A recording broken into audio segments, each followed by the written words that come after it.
scenario. Other types of resonance, like if I were to flick this glass, you can hear its note. So it naturally oscillates at that particular frequency.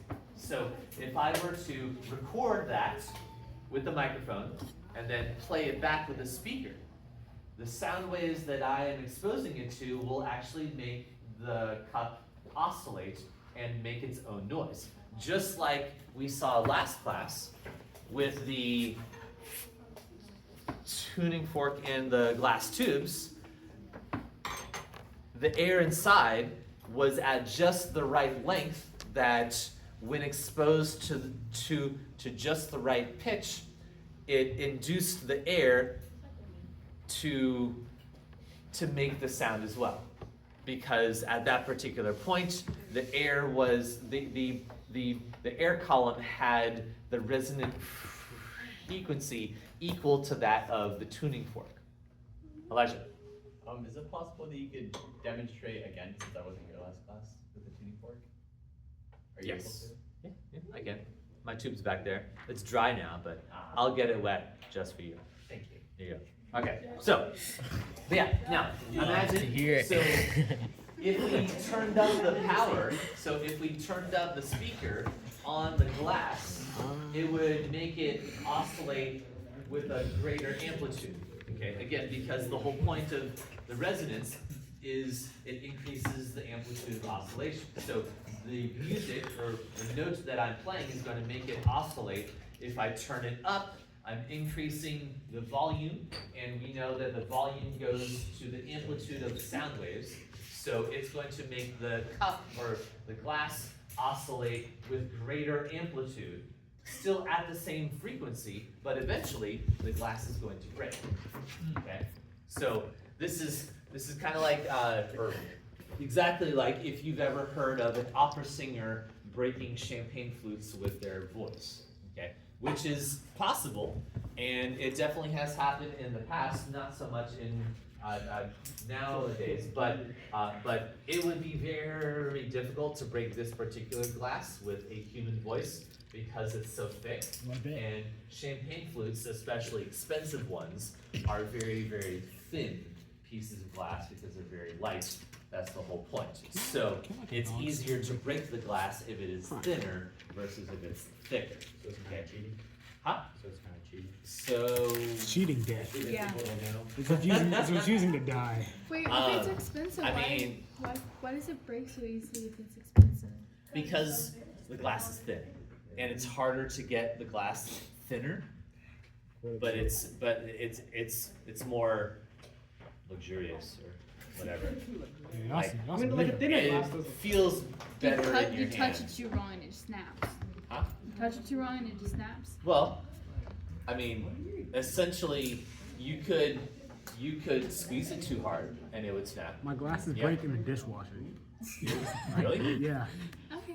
I think you should read if Your you can put dishwasher it is like in. superpowered. I don't know what's in it, but it breaks every Yeah, glass I put in it breaks in the if, dishwasher. if you ever seen the movie Sabrina, so there's like an old one and there's a kind of a newer one back in the 90s. Harrison Ford and Greg Kinnear. But basically, there's a scene where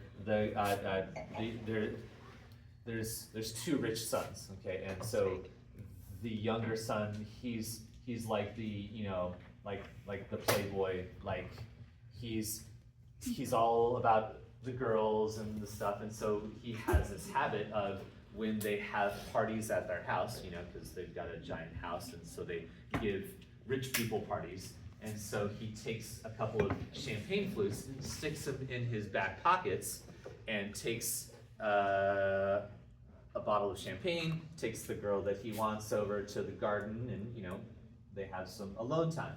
So in one part of the movie, the older brother catches him before he actually does this, and he forces him to sit down, and he breaks the champagne flutes with his butt.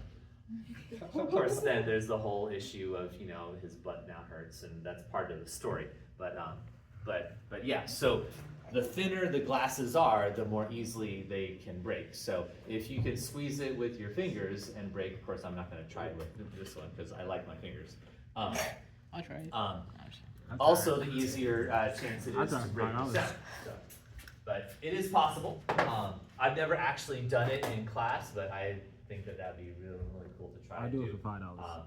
I would have to find the resources, like There you I go. need an amplifier I and a got it right speaker and stuff like that, which could possibly happen, but not today. So. $5? Anyway, $5? So real quick, let's Goodness, talk you're about running, so there is a graph here in your books, and for those of you who took notes, I did see this graph took notes. in some of your notes. Where are we? Page 399. I think he wants to be lit. If that's a senior with a with a I think permission that is a slip. senior. But I think that's he's the- for. I don't think he's for the thing. No, he's not for the. He doesn't look like he's that. So he's a runner. here for that. Andreas Castillon. You don't know about him. I do know about There him. you go. You write my book. You don't know. I know. He's a nice man. Hello. You. Oh, hold on. She's no longer my TA. I don't know why it still says my name on it. Dang I know what's it. Paula. I know what TA she's in. Cause I fired her. I'm just kidding. She needed to do something else. That's I the guess definition she of didn't like to wiring. sort Legos. Oh. Stop. So she was like, Yeah, I'm yeah, it's so she fine. quit. Hey, I'm bored. She put in her 2 weeks notice. I like sorting Legos. I would Each love year, I think, I would hate being in this so class.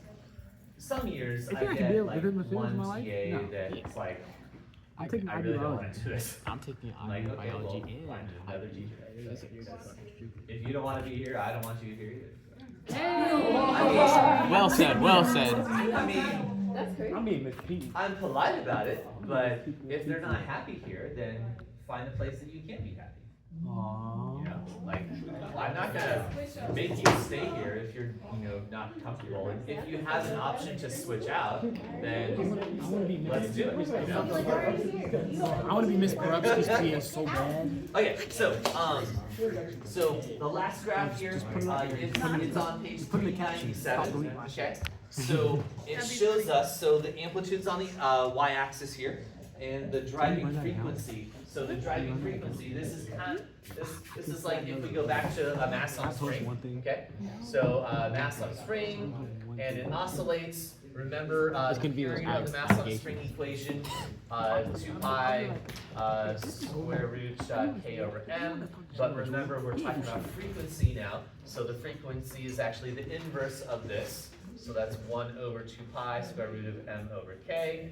All of that stuff doesn't actually matter, but we have a natural frequency. We saw them in class whenever we did the oscillation stuff a couple months ago, okay? And we saw that based on the spring constant and the mass, that controlled the frequency. Sometimes it oscillated faster, sometimes it oscillated slower, okay? So imagine we attach a motor to this thing. So the motor is going to push on the spring at a particular frequency as well. So that's what we're talking about when we say driving frequency, is the frequency that the motor pushes on the spring. Okay, just like whenever you have a punch balloon, do you remember those? So they're big. They've got like a rubber band and go bum, bum, bum, bum, bum, all day long, right? Sometimes my strength Annoying your goes. parents, annoying your siblings, bum, bum, bum, bum, bum. Yeah. So again, what you're doing is, so the string acts like the spring here, and it naturally oscillates, but you're going to exert a force on it at the same rate as it oscillates, so that you're increasing the amplitude. Same thing happens here, except we can adjust the rate of the driving frequency. So when you look at this graph here, on the axis, we have, so the dotted line is the natural or the resonant frequency for that mass on a spring system. So if the driving frequency isn't close, then it doesn't really make a difference. It's only when it does get close that it starts to increase in amplitude. If we're right on it, then it really increases the amplitude. But as we start to, again, increase it more, and the driving frequency becomes a lot greater than the natural one of the mass on a spring system, then the amplitudes die back down to normal again. In fact, it really like makes it go down to where it kind of cancels out.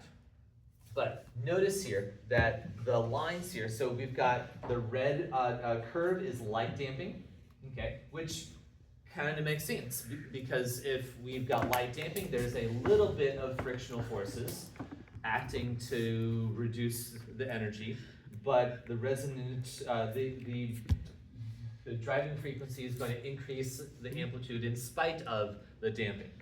But as we go from red to green to blue, we are increasing the damping effect to where the blue is going to be more damping, and so more damping means that the driving frequency isn't going to help as much. It still helps, just not as much, because we've got more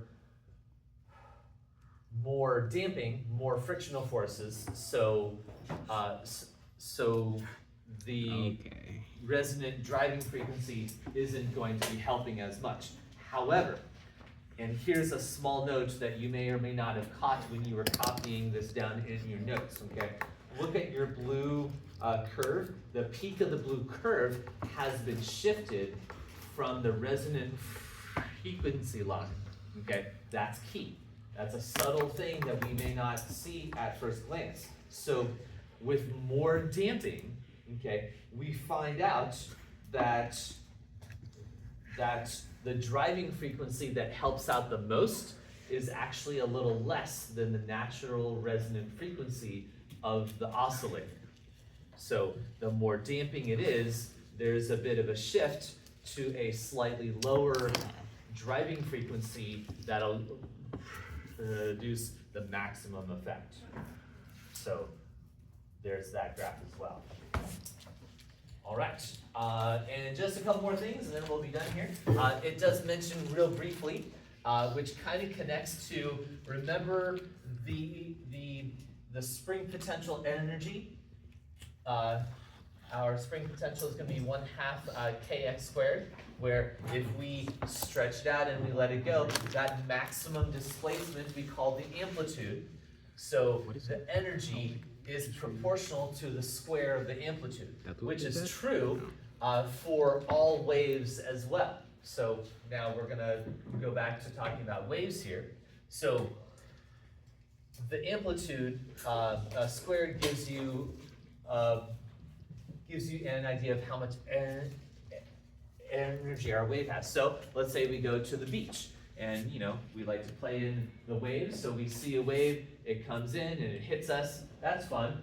We see a wave twice as high. Okay, a wave twice as high, twice the amplitude is going to pack 4 times the amount of the punch, because it carries 4 times the amount of energy. So a wave twice as high will really knock your socks off. Not necessarily, so not literally, because why would you be wearing socks in the ocean? But I don't know. It feels good. They feel good. You ever tried that? Yeah, It's you're like weird. fluid. That's so disgusting. It's like I've never tried it myself, but I do know You've had wet socks are in not the comfortable. You've had socks in the It's ocean. been a Feels You wore like- socks and went into the it ocean. feels like floating. No, Why no, would it just, why it just not was just weird. actually float? Yeah. Why would you put on? It feels like I'm walking on water. You trying to be But you're big? not. Bro, wear water You're in the shoes. Water shoes are a thing, bro. It feels like walking on water. They made an entire shoe for that. But it feels. Why would I buy the water shoe when I can put on socks and go to the Water water? shoes are like $10 at Walmart. Okay, and I get socks for $0. Oh, 0. Where'd he get free What socks socks are from? you All right, You know the guys. extra socks I have lying around, like in my bed. He's taping leaves on his feet. All right, guys. Wait. Last but not least, let's wrap it up. So the last 2 pages of our reading talks about how there are certain types of residents that are undesired or unwanted, and what times that it's actually useful. So naturally, if you think about whenever we have an earthquake and it shakes buildings, if the ground is shaking at the resonant frequency of the building itself, or the materials that make up the building actually shakes itself apart. Okay? Now, of course, that doesn't really happen a whole lot here, because the earthquakes that we experience are so small that you can't even feel it. But there are there. It's just we're not really close to a fault line, so it's not really an issue here in Florida. There are other things, like there have been multiple bridges built in the last, 100 years or so that were great ideas, but due to certain circumstances, the wind blows just right, or the waves hit the columns just right, and so it sends this bridge into an oscillating pattern. And if it just so happens to be oscillating at the same resonant frequency as what it's made out of, it breaks apart and it crumbles. So there are a few examples of that. There are also good things about, times where resonance actually is good. Things like you can make a quartz crystal oscillate, and that's useful for keeping time and stuff like that. Or there's